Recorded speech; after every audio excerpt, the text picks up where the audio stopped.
It was a Tuesday evening, one of those ordinary nights that you barely remember until something extraordinary happens.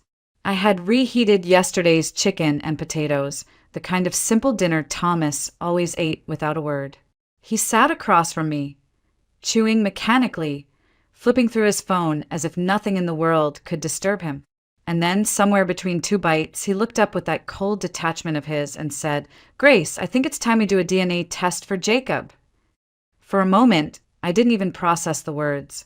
I thought he was joking, some dark attempt at humor.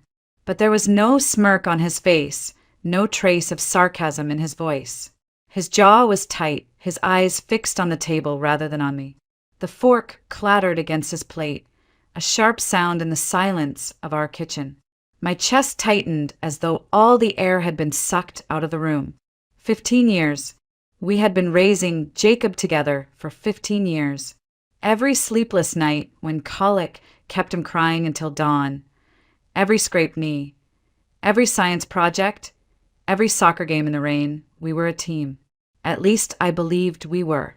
Now my husband was questioning it all. "Are you out of your mind?" I forced a laugh, hoping he would crack a smile, admit it was nonsense. But he didn't. His face stayed still, carved in stone. The absurdity of it made me dizzy. I could still see him standing in that delivery room, tears streaking down his cheeks the first time he held Jacob. Thomas never cried, not even at his mother's funeral. But he wept that day, clutching our newborn as though the world had finally given him a reason to feel. I held on to that memory like a lifeline, but now it felt like a trick of the mind. I didn't shout at him. I didn't throw the plate or demand how he could dare insult me like this. Instead, I went through the motions of the night as if nothing had happened, then lay awake beside him in the dark. He slept soundly, his breathing steady, while I stared at the ceiling fan, counting the turns of its blades, wondering how my life had suddenly veered off course. For the next 2 days, the silence between us grew unbearable. He left for work earlier than usual, came home late, barely looked at me, and then, without further discussion, we were sitting side by side in a private clinic, waiting for the nurse to call us in. Jacob had asked that morning why we were all going to see a doctor. Thomas, calm and clipped, told him it was just a routine checkup, some blood work. I couldn't bring myself to contradict him. I didn't tell my sister Anna, who called me every night to check in, or my best friend Vicky, who always had opinions about men. I carried the weight of it alone, because saying it aloud felt like admitting it might be true. The nurse greeted us too cheerfully, as though she hadn't noticed the tension radiating from our chairs. Her smile felt like a spotlight on my shame. Did she see me as the unfaithful wife? Did she see Thomas as the wronged husband? Or maybe she just saw us as another couple slowly unraveling in her waiting room. When she swabbed Jacob's cheek, he winced and looked at me for reassurance. I smiled, but inside I was shaking. Thomas didn't smile, didn't even meet my eyes.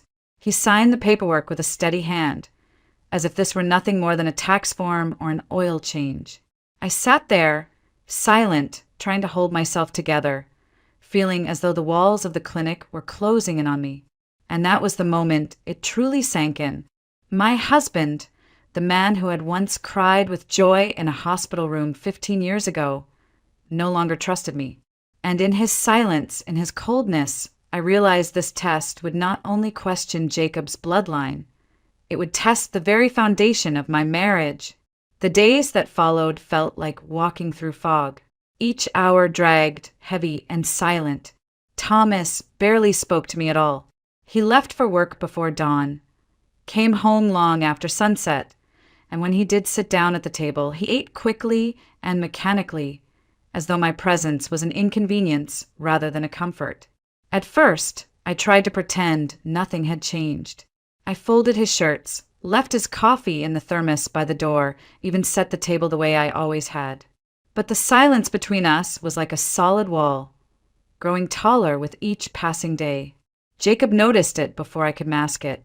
One evening, while pushing the peas around his plate, he whispered, "Mom, is Dad mad at me?" His big brown eyes were searching for reassurance, for a simple answer that could make it all disappear. My throat tightened, but I forced a smile. "No, sweetheart. He's just tired. Work has been hard." The lie tasted bitter, but what else could I tell him? That his father questioned whether he even belonged to him? That our entire family balance was hanging by a thread? When Anna called me that night, her voice warm and familiar through the receiver, I wanted to spill everything. She had always been my anchor, the one who reminded me who I was when life got dark. But instead, I just told her I was tired. She hesitated, then sighed. "You know, Grace, Thomas has always had this streak. Remember how he used to question me about every detail when I babysat Jacob? He worried about the most absurd things. I told myself it was because he cared too much. But sometimes I think he just doesn't know how to trust." Her words dug into me, because I remembered it too. Years ago, when Jacob was still a toddler, Thomas had accused me of leaving the back door unlocked after I ran in from the garden. I hadn't. I knew I hadn't. But he stared at me with those same cold eyes, as if my word wasn't enough. Some wounds never heal. They scab over and then split open with the slightest touch.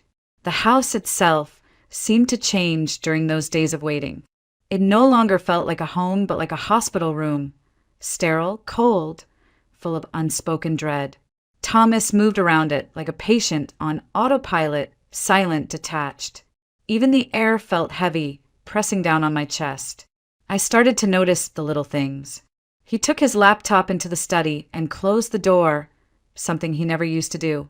One morning, I found it locked with a password. Before, it had always been open, full of his endless spreadsheets and articles about home repairs we never got around to. He carried his phone everywhere, checking it in the garage, in the bathroom, anywhere away from my eyes. At night, when he finally came to bed, he turned away from me and fell asleep within minutes, as though his conscience was clear, while I lay awake listening to the quiet hum of the refrigerator downstairs. I counted the ticks of the clock, each second dragging like a drop of water in a cavern. I began to wonder what had planted this seed of suspicion in him. Had someone said something about Jacob not looking like him? Had one of his friends made a thoughtless comment? It was ridiculous because Jacob had his same dimpled chin, his same curly hair, even the same expression when he was angry. But logic didn't matter. The doubt had taken root in Thomas's mind, and it was spreading like ivy, wrapping around every corner of our lives. By the fifth night, the silence was so suffocating I wanted to scream. I watched Thomas bury himself in the sports section, ignoring me, and I realized he wasn't just doubting Jacob, he was already doubting me. And there was nothing I could do but wait for the verdict that would either clear me or destroy everything we had built. The morning we were supposed to get the results, I couldn't even drink my coffee. The mug sat untouched on the table, steam fading into nothing, while I chewed at my lip until it bled. My hands wouldn't stay still. I kept wringing them, nails pressing into my palms. Jacob had already left for school, thank God. I couldn't bear for him to see me like this. Thomas drove us to the clinic without a word.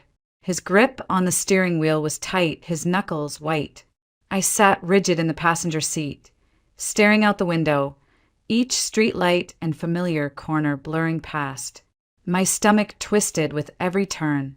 At the reception desk, the woman greeted us too brightly, as if we were just another set of anxious parents waiting on routine lab work. "Mr. and Mrs. Caldwell, please come in." My knees felt weak as we walked down the sterile hallway and entered the doctor's office. He sat behind a large desk, glasses perched low on his nose, a man weighed down by news he didn't want to deliver. His face was grave, the kind of face you'd expect to tell you the world was ending.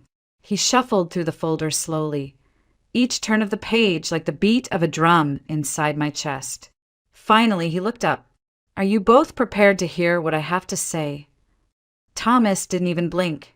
"Yes." His voice was steady, almost too steady. My own throat closed up, but I managed to nod. The doctor tapped the papers with his finger. "According to the results, the probability of paternity is 0. Mr. Caldwell is not the biological father of Jacob. The words struck like a hammer to the chest. For a second, the room spun. My ears rang. My hands went cold, as if the blood had drained from them. I felt Thomas lean back in his chair beside me, exhaling through his nose as though confirming what he had suspected all along. "I knew it," he muttered, but the doctor wasn't finished. His eyes shifted to me, and for the first time there was something in his gaze that unsettled me more than judgment. It was concern, professional, urgent concern. "There is more," he said carefully. "In addition to testing paternity, we routinely check the maternal DNA as a control." "Mrs. Caldwell!" He paused, almost unwilling to speak the words. "Jacob is not biologically related to you either." My heart stopped. I stared at him, unblinking, waiting for him to take it back. "What?" I whispered, but my voice barely existed. He shook his head. We repeated the test 3 times. "The results are consistent. Jacob is not biologically related to either of you." The floor seemed to drop beneath me. The doctor kept speaking, but I couldn't hear him anymore. His lips moved, the papers rustled, Thomas shifted beside me, but all I felt was the hollow echo inside my chest. Jacob, not mine, not even mine. Thomas shot up from his chair, pacing across the office like a man possessed. "I knew something was wrong," he snapped. "I knew it. And now look." His hands flailed in the air, his voice rising. He turned on me, his eyes sharp, cutting. "You had one job, Grace. One. And look what you've done to us." I opened my mouth, but no words came. What was there to say? I had carried that boy. I had bled for him, held him against my chest, kissed every bruise, soothed every nightmare. But a piece of paper was telling my husband otherwise. By the time we got home, the silence was heavier than any screaming could have been. Thomas slammed the door to the guest room, and I realized he wasn't coming back to our bed. He wasn't coming back to me at all. That night, I sat alone at the kitchen table with a shoebox of mementos. Jacob's hospital bracelet, his newborn photo, the discharge papers. I traced my fingers over them, desperate for proof that I hadn't imagined 15 years of motherhood. And yet a seed of doubt crept in, dark and suffocating. If Jacob wasn't mine, if he wasn't Thomas's either, then whose child had I been holding all these years? And that was the moment another possibility slashed through me like ice. What if there had been a mistake at the hospital? What if Jacob wasn't stolen from us, but swapped with someone else's baby that night 15 years ago? That night, after Thomas slammed the guest room door and the house fell silent, I pulled down an old shoebox from the top shelf of our closet. My hands trembled as I set it on the kitchen table. Inside were fragments of a life I thought I understood. Jacob's hospital bracelet, creased copies of birth records, photographs yellowing at the edges. I spread them out under the dim kitchen light, desperate for something solid to hold on to. One picture stopped me cold. I was pale, still weak from surgery, cradling Jacob in my arms. But just over my shoulder stood a young nurse. Her eyes were wide, startled, as though she had been caught doing something she shouldn't. The badge on her chest was tilted, her blonde hair falling loose. For years, I hadn't noticed her expression, but now I couldn't stop staring. Something about it unsettled me. The longer I looked, the more the thought clawed at me. What if Jacob had been switched that night? Not stolen, not abandoned, but swapped in the chaos of the maternity ward. The next morning, I dialed the hospital number printed on the back of the discharge papers. My voice shook as I explained who I was, what had happened, what I suspected. There was a long pause before the operator replied in a clipped, professional tone. "I'm sorry, Mrs. Caldwell. Those records are confidential. Unless you have a court order, we cannot release information." Confidential. That word hit me like a slap. My entire life was collapsing, my family falling apart, and all they had to offer me was policy. I hung up with my hands trembling so badly I could barely press the button. but I wasn't finished. If they wouldn't help me over the phone, I would go there myself.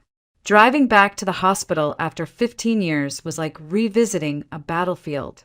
The entrance had changed, the signs updated, even the paint on the walls was brighter. But the parking lot was the same, the place where Thomas had paced nervously while I labored inside.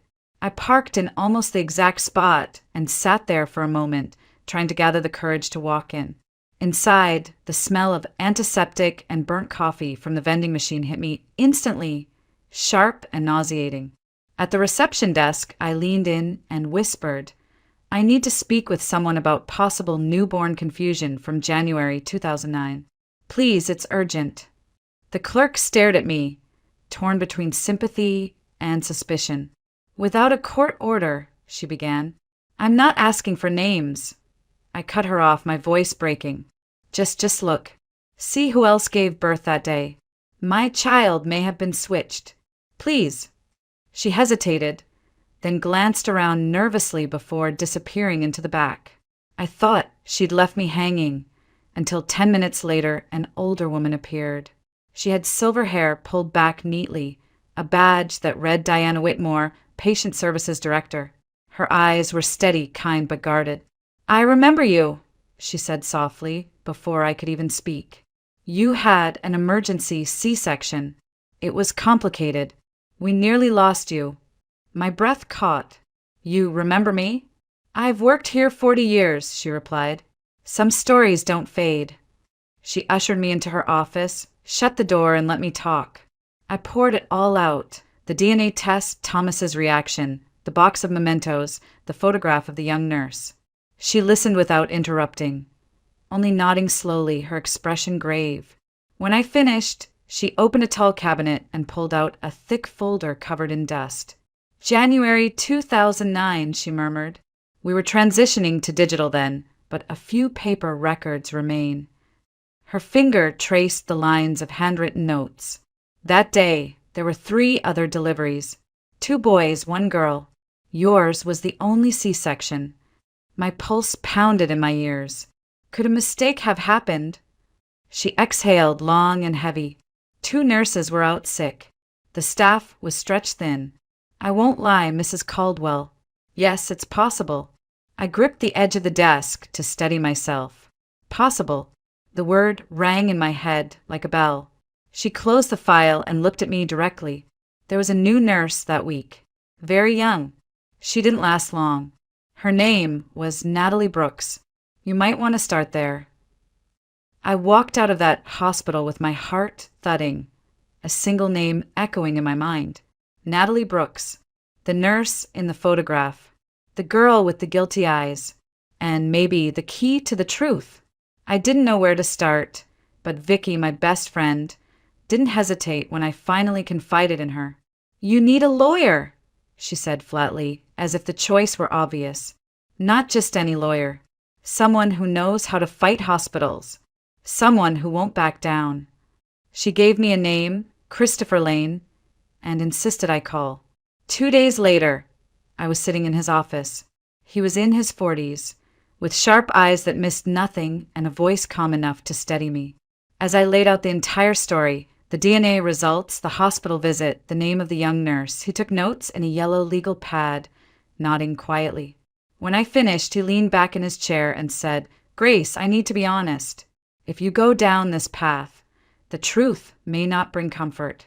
It will bring answers, yes, but it will also bring pain. Families have been torn apart by less. Are you prepared for that?" I swallowed hard. My life was already in ruins. Thomas had abandoned me. Jacob was slipping away into silence, and every breath I took felt heavier than the last. "I just want to know what really happened," I whispered. Christopher nodded once. "Then we'll start with the nurse. If she exists, if she can be found, she might be the key." He arranged for a private investigator, a man with a reputation for getting answers. I waited, counting the days, the hours, each phone call making my heart race.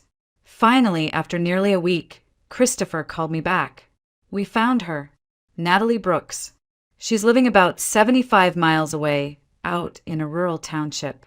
Works as a florist."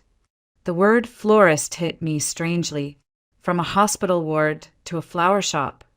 It sounded almost poetic, but also like someone hiding from a past they couldn't erase. I couldn't wait another day. Against Christopher's advice to let the investigator handle it, I got into my car and drove. The road stretched long and empty, cracked asphalt winding through farmland. My thoughts pounded with every mile. What would I say to her? What if she denied everything? What if she confirmed it? The flower shop was small, wedged between a pharmacy and a bait and tackle store. Pink shutters, a painted sign with curling letters, and the scent of lilies and eucalyptus spilling out onto the sidewalk. I pushed open the door. Behind the counter, a woman with her blonde hair twisted into a messy bun looked up and froze. Recognition flickered across her face. She knew me. "Can I help you?" she asked, but her voice had already lost its brightness. I stepped closer. "Natalie Brooks, you worked at Harrisburg General in January 2009. Her hands tightened on the scissors she was holding. For a long moment, she didn't answer. Then she set them down, closed her eyes, and whispered. I was 21. It was my second week on the job. We moved into the back room, the air heavy with the scent of carnations and damp earth. She leaned against the wall, her fingers trembling. That night was chaos. 2 births happening at once. 1 C-section, 1 natural. Babies crying everywhere. We were supposed to double-check the bracelets, the bassinets, everything, but I was rushed. I thought I had it right. I really did. My voice cracked. "You switched them." Her eyes filled with tears. Not intentionally, but when I realized later, I went to my supervisor. She told me to keep quiet, or I'd ruin families and ruin myself. I just left. I couldn't bear it. I stood there, stunned, my heart pounding. All those years, all that love, and it had come down to a 21-year-old's exhausted mistake. But she wasn't finished. Her eyes lifted, searching mine. I remember the other mother. She had red hair, tied back in a ponytail. Her husband worked construction. Her name was Monica Reed. The name carved itself into me like fire. For the first time, there was a direction to my search. And with it, the terrifying possibility that somewhere out there, another boy, my boy, had been living someone else's life all these years. The drive to Monica Reed's address felt like moving through a dream I wasn't ready to wake from. Christopher's investigator had given me the information, but it felt surreal to hold it in my hands.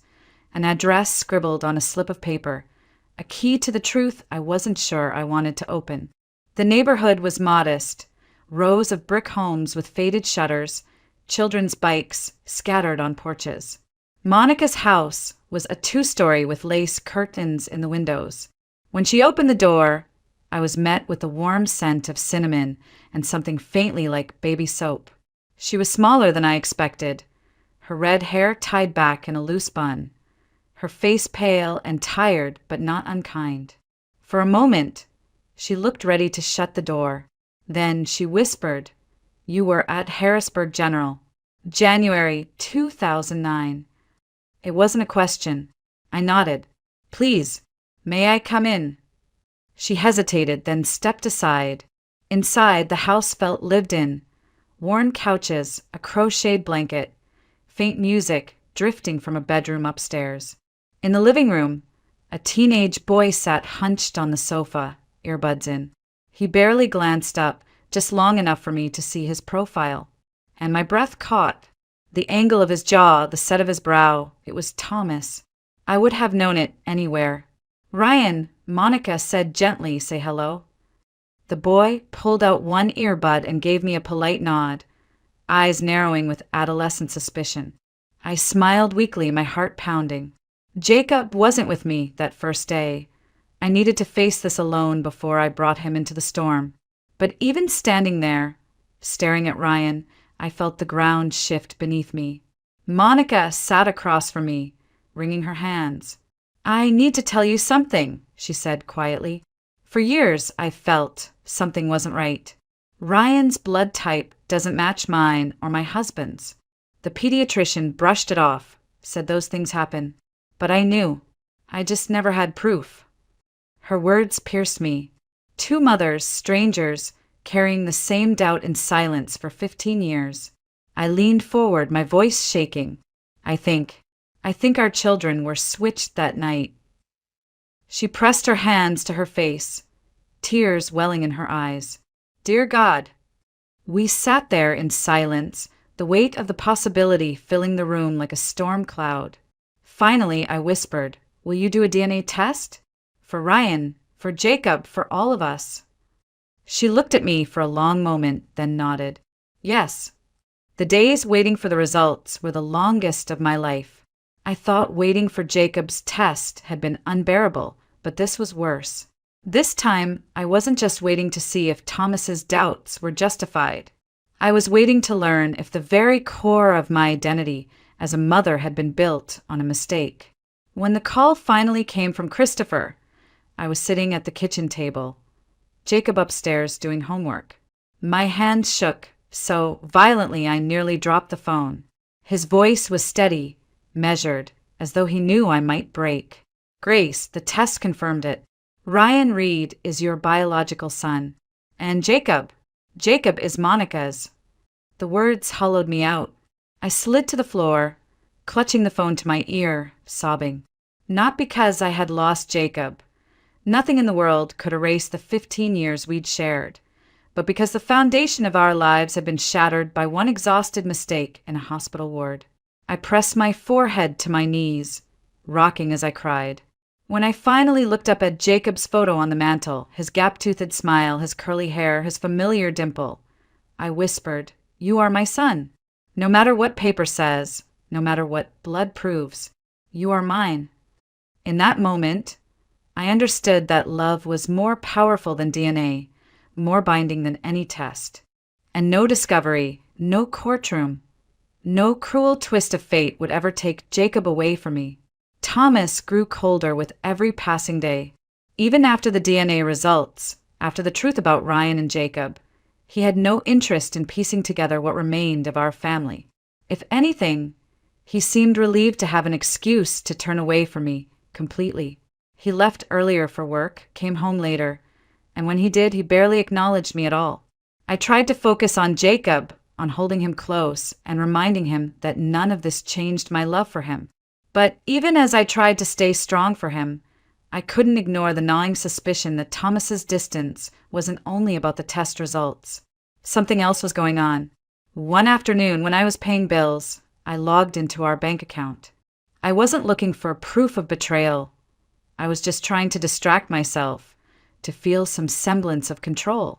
But the transactions stared back at me like flashing red lights. A hotel charge on the outskirts of town. Dinner for two at a fancy restaurant I'd never set foot in. A florist's receipt for a bouquet of roses I never received. My hands shook so badly I had to grip the edge of the table to keep from collapsing. That evening I waited for him. When he finally walked through the door, tossing his keys on the counter like nothing was wrong, I asked, "Who did you buy the roses for, Thomas?" He froze, then scoffed. "Don't start, Grace. Don't start." My voice rose, trembling with fury. A hotel, a restaurant, flowers. Do you think I'm blind? For a moment, he just stared at me, as though weighing whether it was worth lying. Finally, he shrugged. "It doesn't mean anything." Something inside me snapped. The weight of 15 years of sacrifice, of raising Jacob while he second-guessed me, of standing by him through every doubt and cold shoulder. All of it broke loose. I stepped forward, my hand striking his cheek before I even realized I'd moved. The sound cracked through the house. He staggered back, eyes wide with shock. My chest heaved, and I said through clenched teeth, "Don't you dare tell me it means nothing. You want to talk about lies? About betrayal? You doubted me, doubted Jacob, and when the truth came out, you ran. You have never been a father to him, not by blood, not by action, and now not even by choice." His jaw tightened, but he had no words. He grabbed his jacket and stormed out, the door slamming so hard the windows rattled. For 3 nights he didn't come home. Jacob asked where his father was, and I told him the truth I could bear to say: he's not here. On the 4th day, an envelope arrived by courier. Inside was a divorce petition, signed by Thomas's attorney. No phone call, no conversation, just his neat, clipped signature at the bottom of the page, as though I were nothing more than a contract to be terminated. I sat at the kitchen table, staring at the papers. The tears came hot and endless. It wasn't just the end of a marriage. It was the collapse of every dream I'd once held for a family that no longer existed. And yet, beneath the grief, there was something else. A strange, fragile relief. For the first time in years, I didn't have to walk on eggshells in my own home. I didn't have to measure every word against his temper or wonder when the next cold silence would come. The man who had once stood beside me in a delivery room was gone long before the papers arrived. Now, at least, I no longer had to pretend he was still here. The day of the meeting came with gray skies and a chill that seemed to seep into my bones. Monica and I had chosen a neutral place, the park by the river, where families usually gathered on weekends. It felt safer than anyone's home, less intimate, less threatening. But as Jacob and I walked down the path, his hood pulled up, hands shoved deep in his pockets, I wondered if any place in the world could soften what was about to happen. Monica was already there with Ryan. He stood beside her, lanky and restless, his hands jammed into his jeans.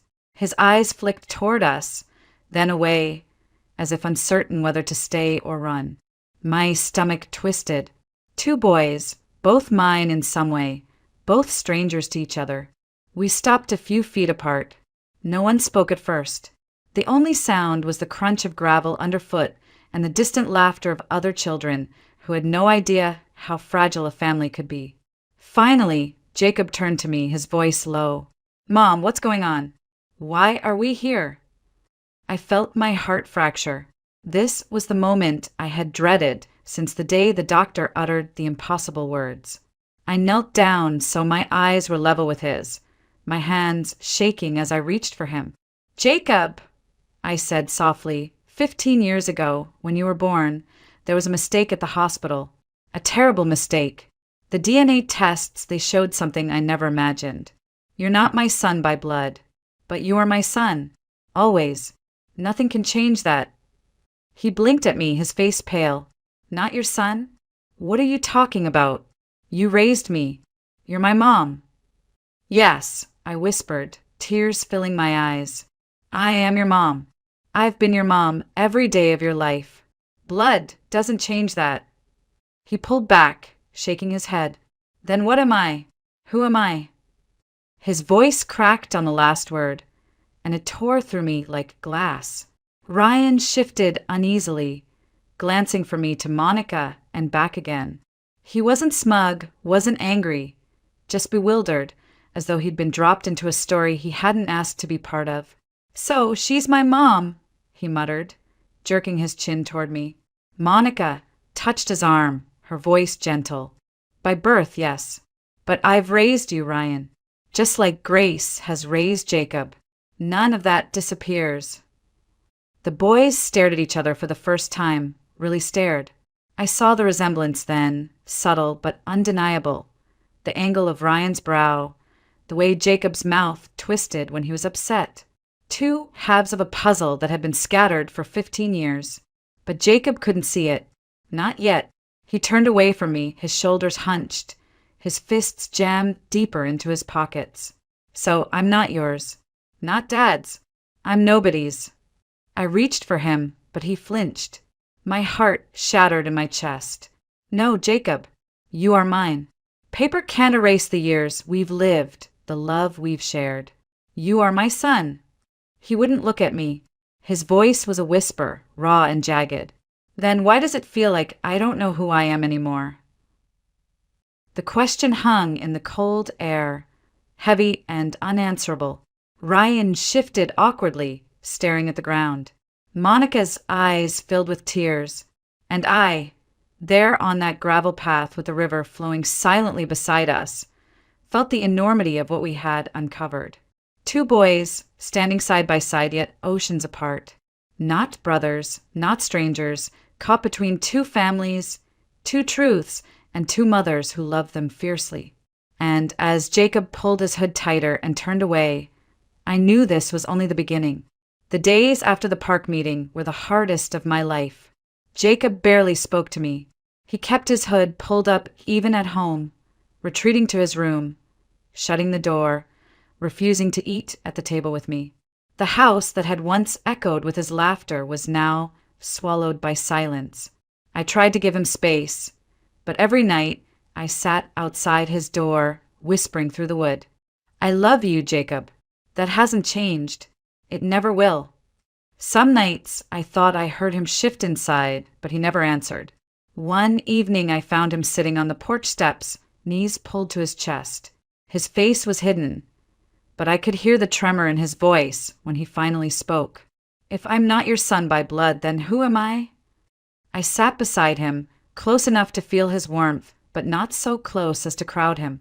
You're mine, I said softly. Not because of DNA, not because of paperwork. Because every day of your life, I've loved you, fought for you, raised you. Blood doesn't make a family, Jacob. Love does. He didn't look at me, but he didn't pull away either. And that was enough for me to hold on to. In the middle of all this, I met again with Christopher Lane. He laid out the papers neatly across his desk. The hospital won't cooperate unless we push, he said firmly. If you're ready, we'll file. We'll take them to court. I stared at the documents, at the neat lines of legal language, and felt the weight of every sleepless night, every unanswered question, every tear Jacob had shed in silence. I'm ready, I told him. My voice didn't shake. We go all the way. The lawsuit wouldn't give us back the lost years. It wouldn't heal Jacob's pain overnight. But it would give us truth, accountability, and maybe some small measure of justice.